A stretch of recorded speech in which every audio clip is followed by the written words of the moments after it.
How about this? I tweeted about this. You didn't hear about it probably. Husband Jacob Couch nearly decapitated in front of a horrified wife during maniac's hatchet attack. White guy with his white wife, two little girls. She had a miscarriage a couple of months ago, and they're still recovering from the loss of that child. They were sitting at this bus stop, and an anti-white black guy with a hatchet decided to cut the head off of this white man. Didn't hear about it? White people don't care? You know, if we had a people, it wouldn't matter who owned the mainstream media, right? Wouldn't matter. Because every white person that came upon this story would promulgate it to every single person in their circle. And they in their circles of influence. And they in their circles of influence.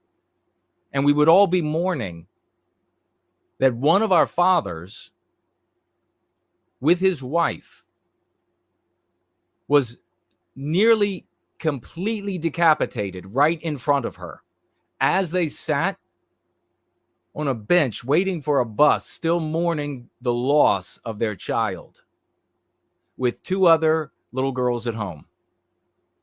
So I know there are anti-non-whites out there that are going to say, well, the Jews aren't telling anybody because the Jews don't care. So what? What can you do about that but complain?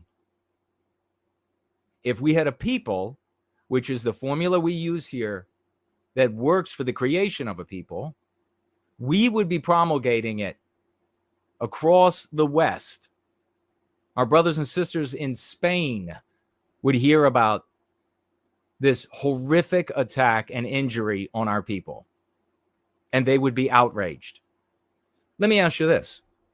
What happens to MSNBC, NBC, Fox, CNN, on and on? What happens to them when this giant group of powerful, wealthy, intelligent, industrious, creative people across the West become outraged over one of our own being decapitated in front of his wife? And with that outrage, wonder why it's not being talked about on the media. Wonder what the anti-whites who run the media would have to do at that point.